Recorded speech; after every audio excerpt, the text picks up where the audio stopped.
হনুমান মারুতি।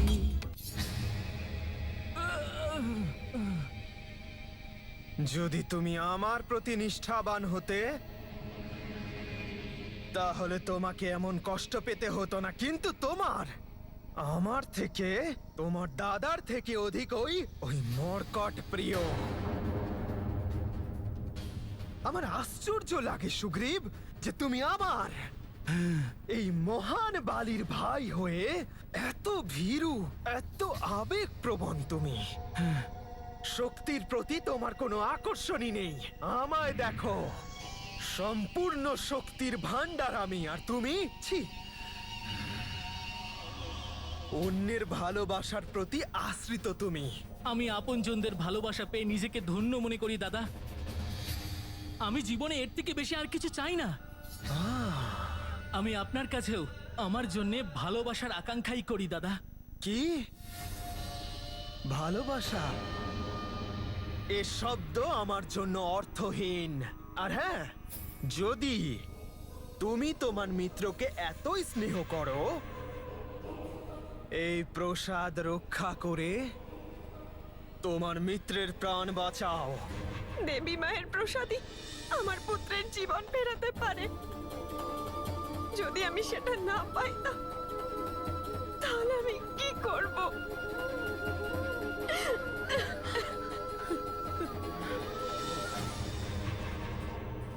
এসো সুগ্রীব, এই প্রসাদ রক্ষা করো, প্রাণ রক্ষা করো তোমার মিত্রের, ওই মর্কটের। দাঁড়ান বালি দাদা, দাঁড়ান আপনি। তাড়াতাড়ি করো সুগ্রীব, আমি বেশিক্ষণ প্রতীক্ষা করতে পারবো না। এত ধীর গতিতে চললে তো তুমি এখানে পৌঁছতেই পারবে না। তাড়াতাড়ি করো, শীঘ্র এসো সুগ্রীব। হে মহাদেব, অঞ্জনা এখনো দেবী মায়ের প্রসাদ নিয়ে কেন এলো না? মন্ত্রী মশাই, আপনি শীঘ্রই রাজবৈদ্যকে ডাকুন। ততক্ষণ আমি হনুমানকে রাজমহলের কক্ষে নিয়ে যাচ্ছি। হ্যাঁ মহারাজ।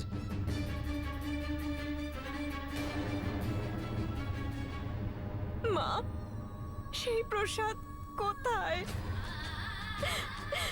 যদি আমার ভক্তি সত্যি হয়ে থাকে, আমি মন থেকে ব্রত করে থাকি, তাহলে সেই প্রসাদ আমি অবশ্যই পাবো। কোথায় খুঁজবো আমি তা? এই অভাগী মায়ের ওপর আপনি দয়া করুন, আমার পুত্রকে সুস্থ করে দিন। এই মায়ের কষ্ট আপনি দূর করুন মা। সুগ্রীব, তাড়াতাড়ি করো সুগ্রীব। না না দাদা, দাদা এ কি করলেন আপনি দাদা? এই নাও প্রসাদ।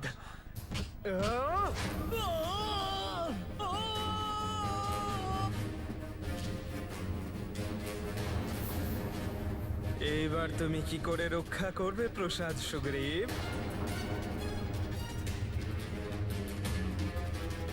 আমার শত্রুর মিত্র, অর্থাৎ এই মহান বালিরও শত্রু।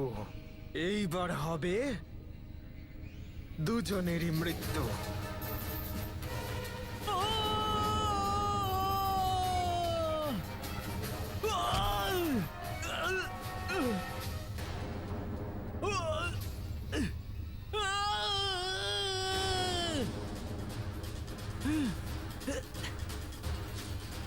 প্রসাদের নষ্ট হওয়ার অর্থ হলো হনুমানের জীবনের সংকট। কি করব আমি? হে প্রভু, হনুমানের জীবনকে বাঁচানো যে খুবই আবশ্যক। কিছু একটা করুন প্রভু।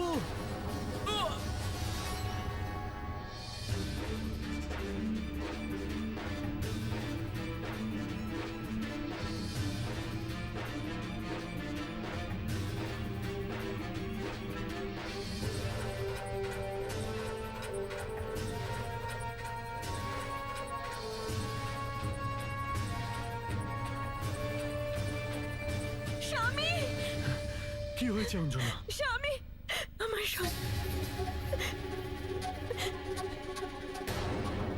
যে প্রসাদ আমার হনুমানের জীবন ফেরাতে পারত, আমি খুঁজে পাচ্ছি না।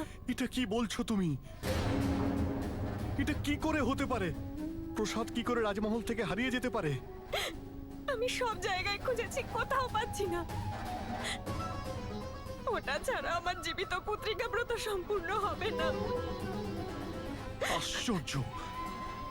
আমার বিনা অনুমতিতে এই প্রসাদ নিয়ে যাওয়ার সাহস কে করতে পারে? আমি তো কিছু বুঝতে পারছি না। কি করব? কি করে আমার মানিকের জীবন বাঁচাবো আমি? আমি তো এখন ওর জীবন ফেরানোর শেষ আশাটাও আর দেখতে পাচ্ছি না।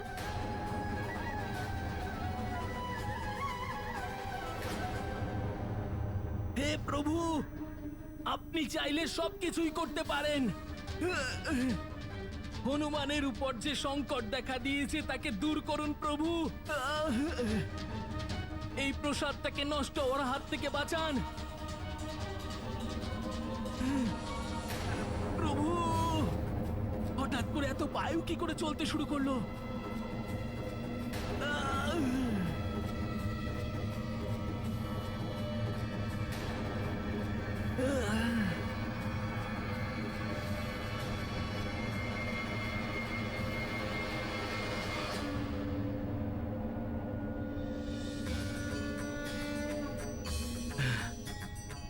পবনদেব,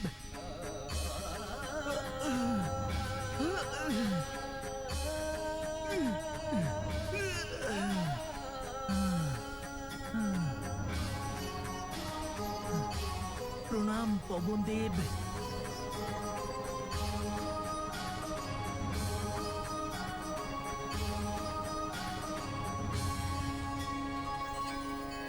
পবনদেব, আপনাকে অনেক অনেক ধন্যবাদ। আপনি এই প্রসাদটাকে নষ্ট হওয়ার হাত থেকে বাঁচিয়ে হনুমানের জীবনকে নতুন আশা দিয়েছেন। আমাকে এতটা সাহায্য করার জন্য কৃতজ্ঞতা জানাই। আপনাকে কোটি কোটি প্রণাম।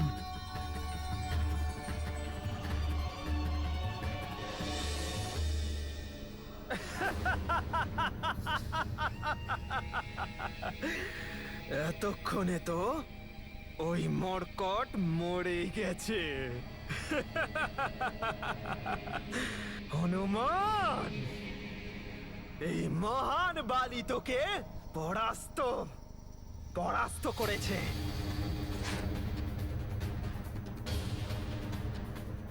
হনুমানের জীবনের সমাপ্তির অর্থ হলো এখন এই সৃষ্টিতে আর কেউ অবশিষ্ট নেই যে এই মহান বালির শক্তিকে উপেক্ষা করতে পারে। স্বর্গের অস্ত্রাগার থেকে ইন্দ্রকূপ নিয়ে বুদ্ধিমানের কাজ করেছি আমি। এই কূপ মহাদেব শিবের প্রলয়ঙ্কর শক্তি থেকে নির্মিত হয়েছে। একে ইচ্ছা মতো যে কোনো আকারে পরিণত করে তার মধ্যে যে কোনো কাউকে বন্দি করে রাখা যায়। বালি,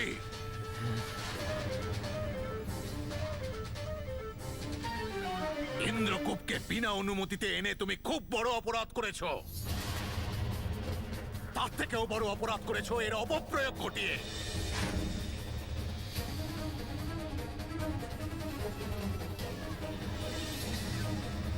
শান্ত হন, শান্ত হন, শান্ত হন দেবরাজ।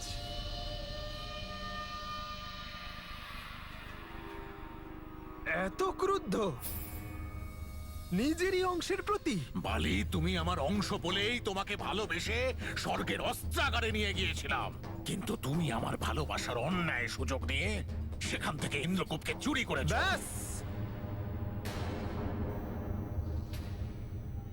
উচ্চ স্বর আর এই মহানের দিকে নিক্ষেপ আঙুল আমার সত্যি ভালো লাগে না। হ্যাঁ, আমি চুরি করেছি ইন্দ্রকূপ, কারণ আমার প্রয়োজন ছিল। ব্যাস বালি, ব্যাস। আমি দেবরাজ ইন্দ্র, তোমাকে যেমন বর দিতে পারি তেমনি ইন্দ্রকূপকে চুরি করার অপরাধে অভিশাপও দিতে পারি। ব্যাস, বরদান আর অভিশাপের পরিধির থেকে অনেক উপরে উঠে গেছে বালি। এবার আপনারও এটা বুঝে নেওয়া উচিত। যে বরদান প্রাপ্তির পরে মহান বালি আরো শক্তিশালী হয়ে গেছে। এবার আপনার শক্তিও ক্ষীণ হয়ে যাবে আমার সম্মুখে। বালি, অহংকার তোমাকে অন্ধ করে দিয়েছে। তুমি দৃষ্টি তো আপনার ক্ষীণ হয়ে গেছে। আমি যদি চাই তাহলে স্বর্গে আপনার সিংহাসন অধিকার করতে পারি, কিন্তু আমি এমন করব না, কারণ আপনি আমার অনেক উপকার করেছেন। আমার শত্রু ছিল ওই হনুমান, যার দ্বারা আমার প্রাণ সংকটের আশঙ্কা ছিল, কিন্তু এখন তো সে নিজেই শেষ হয়ে গেছে। এ তো জানেই না যে হনুমান বেঁচে গেছে। ভালোই হয়েছে, না হলে কে জানে আবার কি অনর্থ করত। কিন্তু আমাকে তো এই সমস্যার একটা না একটা কোনো সমাধান বের করতেই হবে। হে ঈশ্বর, এ তোমার কেমন বিচার যে হনুমান সর্বদা সবার জীবন রক্ষা করেছে, সবার বিপদ দূর করেছে, আর আজ তার নিজের জীবনই বিপদে পড়েছে, আর আমি নিরুপায় হয়ে শুধু দেখা ছাড়া আর কিছুই করতে পারছি না। মহারাজ, আমাদের মিত্রর কিছু হতে পারে না, আমার পূর্ণ বিশ্বাস আছে। বালির শত্রুকে তো মরতেই হবে। এ যদি কোনোভাবে বেঁচেও যায় তাহলে বালি ওকে জীবন্ত থাকতে দেবে না। কিচ্ছু হবে না আমার হনুমানের। সুগ্রীব পুত্র,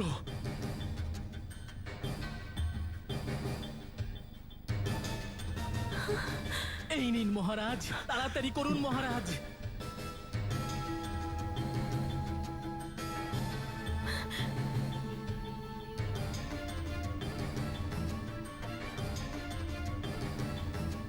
মহারাজ,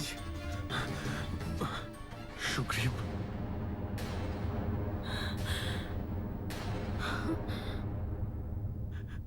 এ তোমার কি হয়েছে পুত্র? তোমার শরীর থেকে এত রক্ত কেন বেরোচ্ছে? আমার চিন্তা করবেন না মহারাজ, বয়ে যেতে দিন এই রক্ত। কদাচিৎ আমার ভাইয়ের দ্বারা করা পাপটা অন্য ভাইয়ের রক্তে ধুয়ে যাবে। এটা তুমি কি বলছো সুগ্রীব? হ্যাঁ মহারাজ, এই প্রসাদটা বালি দাদা নষ্ট করার জন্য নিয়ে যাচ্ছিলেন। আমি অনেক কষ্টে পবন দেবের সাহায্যে এই প্রসাদটাকে নষ্ট হওয়ার হাত থেকে বাঁচিয়েছি। আপনারা সবাই আমার চিন্তা বাদ দিন, হনুমানকে এই প্রসাদটা গ্রহণ করান, আর ওর জীবনকে আপনারা রক্ষা করুন। তাড়াতাড়ি করুন রানীমা, তাড়াতাড়ি করুন।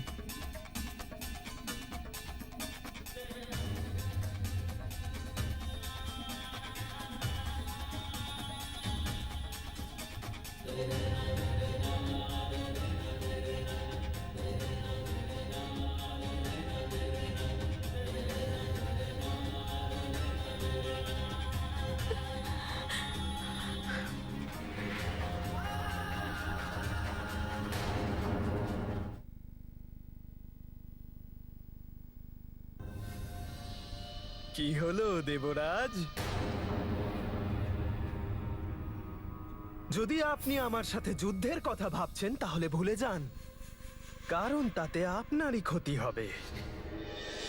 আমায় এমন বরদান দিন দেবরাজ, যে শত্রু আমার সম্মুখে যুদ্ধের ইচ্ছে নিয়ে দাঁড়াবে তার অর্ধেক শক্তি, তার অর্ধেক বল আমার মধ্যে চলে আসবে। তথাস্তু, তথাস্তু, তথাস্তু।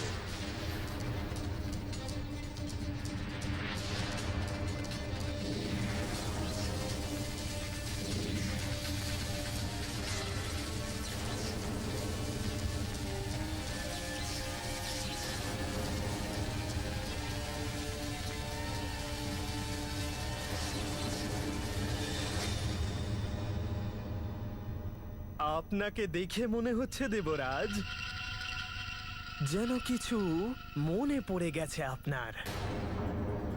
বালি, শক্তি একটা সীমার মধ্যে থাকাই ভালো। ঝিলের জল যদি তার বাঁধকে ভেঙে ফেলে তাহলে ঝিলও শুকিয়ে যায়। আমি স্পষ্ট দেখতে পাচ্ছি অহংকার তোমাকে পতনের রাস্তায় নিয়ে যাচ্ছে। এখনো সময় আছে, সংযত হও। বালি, এটা কোনো দুঃস্বপ্ন নাকি সত্য? আমি কি শুনছি এসব? হনুমানের সাথে শত্রুতা? ও তোমার ভাইয়ের মতো? না মা, আমার সম্মুখে ওর নাম নিও না। বালি, তুমি আমাকে লজ্জিত করছো। মহারাজ কেশরীর পরিবার আমাদের মিত্র। মা, মহান বালির উচ্চাকাঙ্ক্ষাও মহান, বহু পর্বতের সমান, যাকে না ঝড় ওড়াতে পারবে আর না প্রলয়ের বন্যা ভাসিয়ে নিয়ে যেতে পারবে। আমি আমার পিতাকে পর্যন্ত বন্দিগৃহে নিক্ষেপ করেছি, তাহলে হনুমান আর কাকা কেশরী এগুলো তো ছোট ছোট নদী মাত্র এই মহান পর্বতের কাছে। তুমি ভুলে যাচ্ছ বালি, ছোট ছোট নদীগুলোই নিরন্তর প্রবাহিত হয়ে বড় বড় পর্বতকে ধূলিসাৎ করে দেয়। সেই জন্যেই মা, আমি এই ছোটখাটো নদীগুলোকে শুকিয়ে দিয়েছি। সুগ্রীব এমনই ছোটখাটো নদী হয়ে যাচ্ছিল। সুগ্রীব, তুমি কি বলছো কি বালি? ও, ওই হনুমানকে বাঁচানোর প্রয়াস করছিল। ফেলে দিয়েছি আমি ওকে সুমেরুর গভীর খাদে। আমি যখন আমার পিতা আমার ভাইকে ছাড়িনি, তাহলে ওই হনুমান, ও তো আমার নিজের কেউই না। ও আমার পথের সব থেকে বড় কাঁটা ছিল। সরিয়ে দিয়েছি আমি ওকে আমার পথ থেকে, আর এতক্ষণে তো ওর জীবন সমাপ্ত হয়ে গেছে। কি?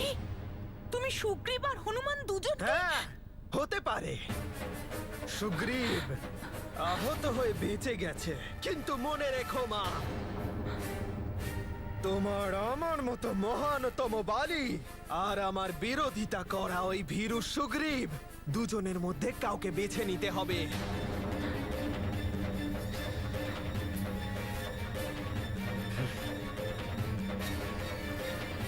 বালি, তুমি অধর্মের পথে চলেছ, কিন্তু আমি ধর্ম আর ন্যায়ের পথ ত্যাগ করব না।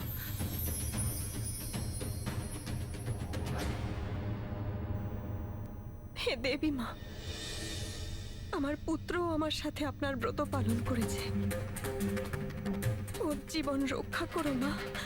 হে দেবী মাতা, হনুমানকে এই ঘোর বিপদ থেকে বাঁচান। ওর জীবনকে রক্ষা করুন মাতা।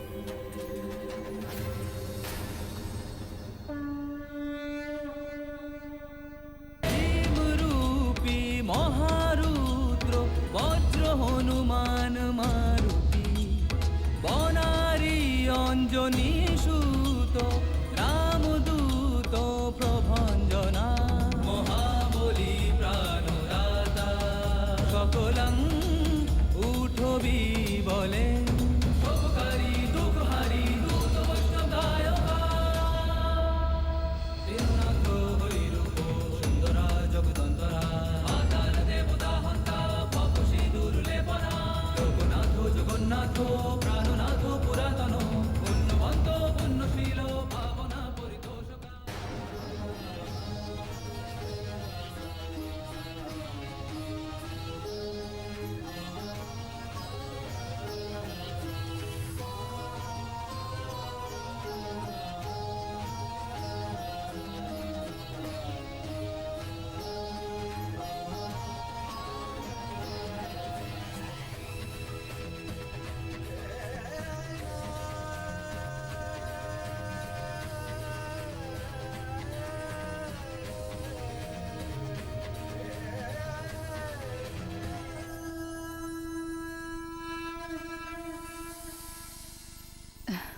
মা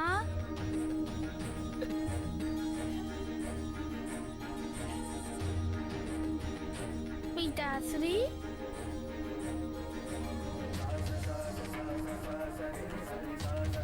মা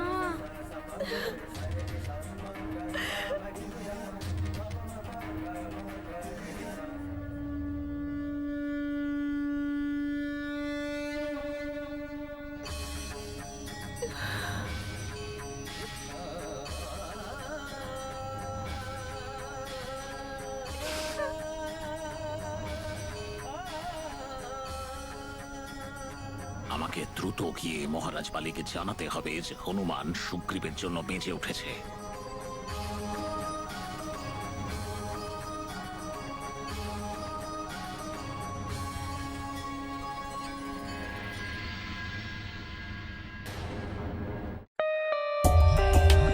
For more updates, subscribe to our channel, click the show links and enjoy watching the videos.